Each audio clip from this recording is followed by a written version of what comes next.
जय हिंद दोस्तों। आज के इस इम्पॉर्टेंट लेक्चर में हम सभी डिस्कस करेंगे 31 जुलाई 2026 के डेली करेंट अफेयर्स को। तो आप इस पूरे लेक्चर को बहुत ही ध्यान से लास्ट तक जोड़ देखिएगा। लास्ट में आपसे एक क्वेश्चन पूछा जाएगा जिसका आंसर कमेंट बॉक्स में बताना है।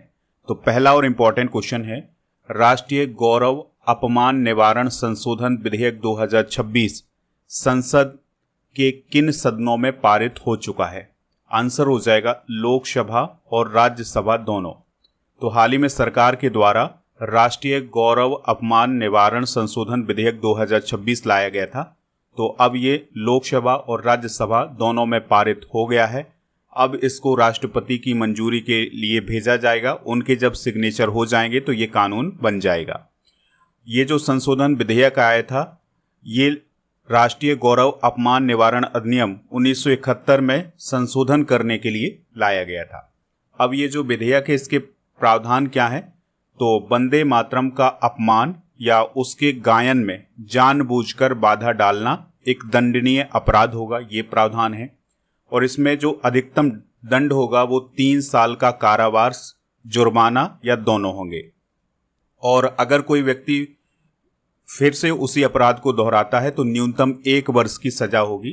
वंदे मातरम को जन गण मन के समान वैधानिक संरक्षण मिला है इस कानून के तहत, और राष्ट्रीय सम्मान से जुड़े मामलों में दोनों को समान कानूनी संरक्षण भी प्राप्त हो चुके हैं। यानी कि जिस प्रकार से हमारे जनगण मन को यानी राष्ट्रगान को कानूनी संरक्षण प्राप्त था, अब उसी प्रकार से हमारे राष्ट्रगीत को भी कानूनी संरक्षण मिल चुका है। दोस्तों, इसके अलावा राष्ट्रगान से संबंधित यानी वंदे मातरम से संबंधित कुछ और निर्देश हैं इसमें। जैसे सभी सरकारी कार्यक्रमों में प्रारंभ से पहले वंदे मातरम का गायन किया जाएगा और इसके पूरे 6 पैरा गाए जाएंगे। और पूरा गायन कितने समय में पूरा होगा? लगभग 3 मिनट 10 सेकंड में। ये क्वेश्चन आपसे पूछा जा सकता है कि जो नया नियम आया है वंदे मातरम को लेकर के, वो कितने समय में पूरा होना चाहिए? तो ये 3 मिनट 10 सेकंड में पूरा होना चाहिए। और गायन के समय सभी व्यक्ति सावधान की मुद्रा में खड़े रहेंगे, ये भी नियम आया है। और जो स्कूल हैं उसमें प्रार्थना सभा से पहले वंदे मातरम का गायन अथवा वादन किया जाना बताया गया है। तो ये निर्देश जारी किए गए हैं। वंदे मातरम के बारे में अगर हम बात करें तो यह भारत का राष्ट्रीय गीत है। इसके रचनाकार हैं बंकिम चंद्र चट्टोपाध्याय, जिन्होंने 1876 में इसकी रचना की थी। आनंद मठ उपन्यास में इसका उल्लेख है। 1896 में कोलकाता कांग्रेस अधिवेशन में पहली बार रविन्द्रनाथ टैगोर जी के द्वारा गाया गया था और 24 जनवरी 1950 को इसे राष्ट्रीय गीत का दर्जा भी दिया गया था। अगला क्वेश्चन है, लोक परीक्षा अनुचित साधनों की रोकथाम संशोधन विधेयक 2026 के अनुसार अधिकतम सजा कितनी होगी? तो अधिकतम सजा कितनी होगी? 10 साल की। तो पेपर लीक को लेकर के सरकार के द्वारा एक संशोधन विधेयक लाया गया है। तो 2024 में जो कानून बनाया था उसी में संशोधन किया गया है। तो चलिए देखते हैं कि इसके क्या प्रावधान हैं। तो ये दोस्तों 29 जुलाई 2026 को लोकसभा में पारित हुआ है और ये राज्यसभा में भी पारित हो चुका है। इसका उद्देश्य है सार्वजनिक परीक्षाओं में पेपर लीक, नकल और अन्य अनुचित साधनों का पर प्रभावी रोक लगाना, यानी कि पेपर लीक को रोकना, नकल को रोकना। इसके लिए ये कानून लाया गया है। इसमें जो अधिकतम सजा है वो 10 साल की है। अधिकतम जुर्माना 10 करोड़ रुपए का है और इसकी जांच की जो अवधि है वो 2 माह बताई गई है। और इसमें फास्ट ट्रैक कोर्ट में सुनवाई होगी और चार्ज शीट दाखिल होने के लगभग 3 माह के भीतर फैसला करने का भी लक्ष्य रखा गया है। ठीक है, तो ये पेपर लीक को लेकर के सरकार के द्वारा कानून बनाया गया है। हाल ही में दिल्ली लक्ष्मी योजना को किसने शुरू किया है? तो क्वेश्चन में ही है, दिल्ली सरकार के द्वारा ये योजना शुरू की गई है। तो दिल्ली सरकार के द्वारा इसको हाल ही में मंजूरी दी गई है और इसका उद्देश्य है जो महिलाएं हैं उनका आर्थिक सशक्तिकरण करना। तो महिलाओं को दिल्ली में अब 2500 रुपये प्रति माह प्रदान किए जाएंगे आर्थिक सहायता के रूप में। और इसमें पात्र महिलाएं जो होंगी वो इसकी लाभार्थी होंगी और इसके लिए रजिस्ट्रेशन 1 अगस्त 2026 से शुरू हो रहे हैं। 21 साल से 60 वर्ष की जो महिलाएं होंगी उनको इसका लाभ मिलेगा। दिल्ली के बारे में अगर हम बात करें तो नई दिल्ली इसकी राजधानी है। तरनजीत सिंह संधू यहाँ के एलजी हैं। रेखा गुप्ता यहाँ की सीएम है जो कि बीजेपी की हैं और विधानसभा की यहाँ पर 70 सीटें हैं। हाल ही में किस भारतीय क्रिकेटर ने अंतर्राष्ट्रीय क्रिकेट से संन्यास की घोषणा की है? आंसर हो जाएगा अजिंक्य रहाणे। तो दोस्तों, अजिंक्य रहाणे ने इंटरनेशनल क्रिकेट से संन्यास लेने की घोषणा कर दी है। उनके द्वारा 85 टेस्ट, 90 वनडे और 20 T20 मैच खेले गए हैं और उनकी एक महान उपलब्धि ये है कि 2020-21 के ऑस्ट्रेलिया दौरे पर जो भारतीय टीम गई थी उनकी कप्तानी में, उसमें उन्होंने वॉर्डर गावस्कर ट्रॉफी भी जिताई थी। तो ये उनकी उपलब्धि है। हाल ही में किन खिलाड़ियों ने संन्यास लिया है इसको भी देखते हैं। तो ब्राज़ील के फुटबॉलर नेमार जूनियर ने संन्यास लिया है। एलिसा हिली ऑस्ट्रेलियाई क्रिकेटर हैं। साइना नेहवाल भारत की बैडमिंटन खिलाड़ी हैं। जिनसन जॉनसन भारत की मध्यम दूरी के धावक हैं। इसके अलावा जॉन सीना अमेरिका के WWE रेसलर हैं। आंद्रे रसेल ये वेस्ट इंडीज के क्रिकेटर हैं, इन्होंने कुछ समय पहले IPL से संन्यास लिया था। केन विलियमसन इन्होंने T20 क्रिकेट से संन्यास लिया है, ये न्यूजीलैंड के क्रिकेटर हैं। रोहन बोपन्ना ने टेनिस से संन्यास लिया है, ये भारत के टेनिस खिलाड़ी हैं। क्रिस वोक्स ने इंटरनेशनल क्रिकेट से संन्यास लिया है, ये इंग्लैंड के क्रिकेटर हैं। सर्जियो बुस्केट्स ये स्पेन के फुटबॉलर हैं, इन्होंने कुछ समय पहले संन्यास लिया है। गुरजंत सिंह भारतीय हॉकी खिलाड़ी हैं। और केन विलियमसन के बारे में तो अगला क्वेश्चन है, हाल ही में देश के पहले सैन्य चिकित्सा विभाग का उद्घाटन किसने किया है? आंसर हो जाएगा रक्षा मंत्री राजनाथ सिंह जी ने। तो देश के पहले सैन्य चिकित्सा विभाग का उद्घाटन 29 जुलाई को रक्षा मंत्री राजनाथ सिंह जी के द्वारा किया गया है। तो देखिए, हमारा जो भारत सरकार का रक्षा मंत्रालय है उसके अंतर्गत बहुत सारे विभाग होते हैं। तो पहली बार सैन्य चिकित्सा विभाग बनाया गया है और ये विभाग कहाँ पर बनाया गया है? कमांड हॉस्पिटल मध्य कमान लखनऊ उत्तर प्रदेश में। ठीक है, तो इसका उद्घाटन रक्षा मंत्री जी के द्वारा किया गया है और इसका संचालन होगा सेना चिकित्सा सेवा महानिदेशालय के द्वारा। इसका उद्देश्य है युद्ध के समय चिकित्सा तैयारियों को मजबूत करना और स्वदेशी सैन्य चिकित्सा सिद्धांत विकसित करना। कुछ प्रथम घटनाएं डिस्कस करते हैं। SIR के तहत मतदाता सूची को डिजिटाइज करने वाला पहला राज्य राजस्थान। संशोधित भारत नेट योजना को लागू करने वाला पहला राज्य पंजाब। पीढ़ीगत तंबाकू प्रतिबंध लगाने वाला पहला देश मालदीव। मासिक धर्म के लिए सवेतन अवकाश देने वाला पहला राज्य कर्नाटक। भारत के पहले बिजली से चलने वाली रॉकेट का नाम वायुपुत्र। और आधिकारिक रूप से दुनिया का पहला कैशलेस देश स्वीडन।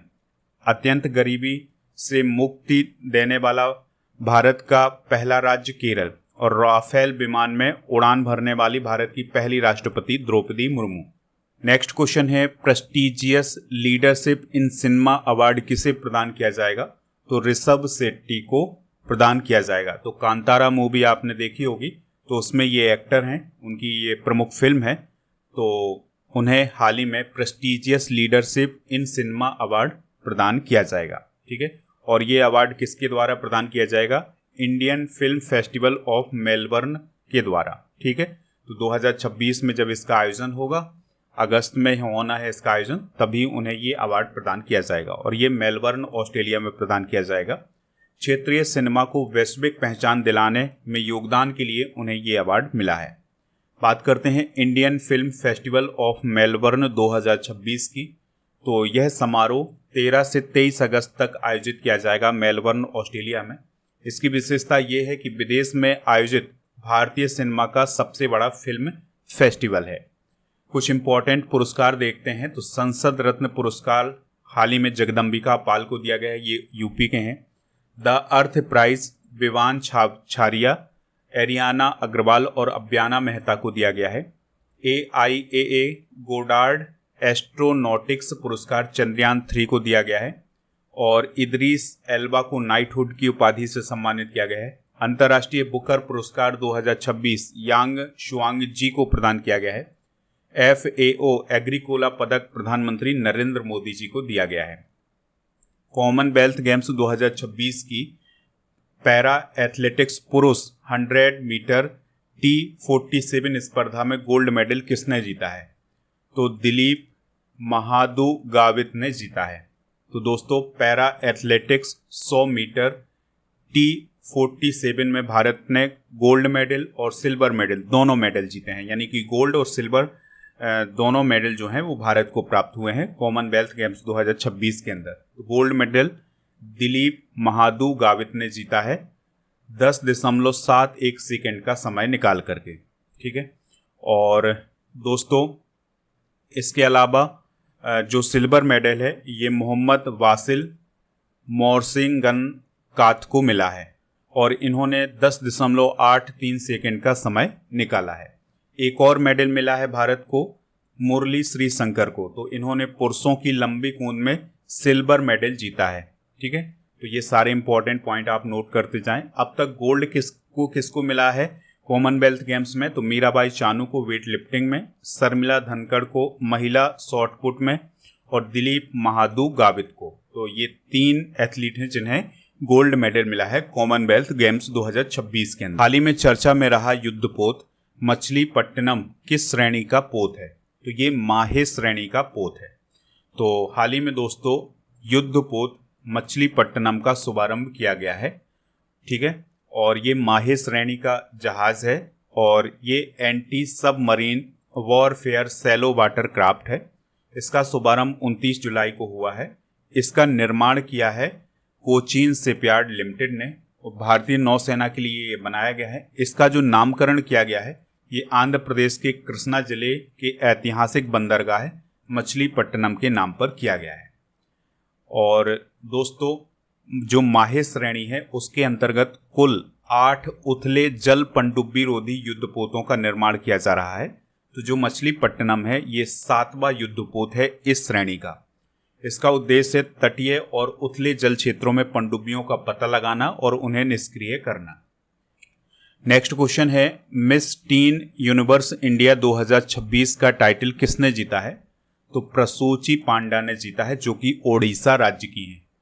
तो यह प्रतियोगिता जयपुर राजस्थान में आयोजित की गई थी और दोस्तों इसमें जो विजेता बनी है वो प्रसूचि पांडा बनी है जो कि ओडिशा की हैं।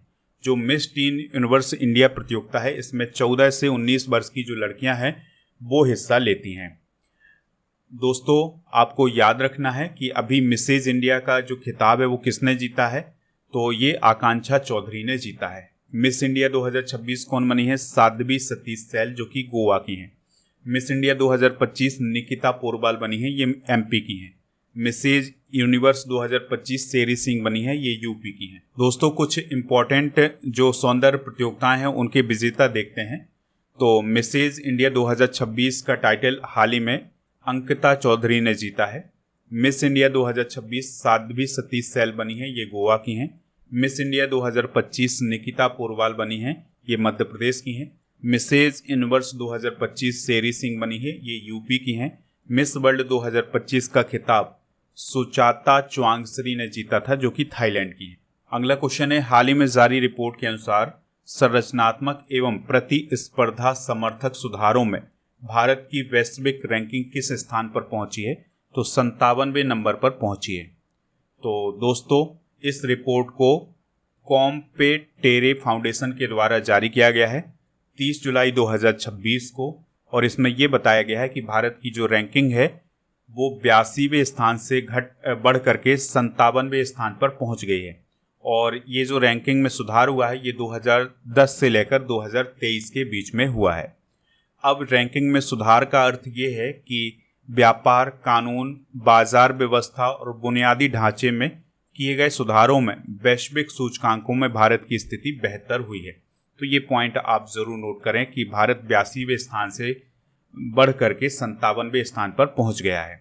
तो ये थे आज के करंट अफेयर्स के क्वेश्चन। आप स्टडी करके ऐप को इंस्टॉल कर लें, प्रीमियम कोर्स वाले ऑप्शन पर जाएं, वहाँ पर आप बहुत सारे कोर्स प्राप्त कर सकते हैं। प्रीमियम कोर्स वाले ऑप्शन पर आपको जो मंथली करंट अफेयर्स की ई बुक वगैरह हैं ये सभी मिल जाएगी। टेस्ट सीरीज वाले ऑप्शन पर जा करके आप टेस्ट प्राप्त कर सकते हैं। ई बुक वाले सेक्शन पर जाएंगे तो आपको monthly current affairs, yearly current affairs, इन सभी की ई बुक मिल जाएगी।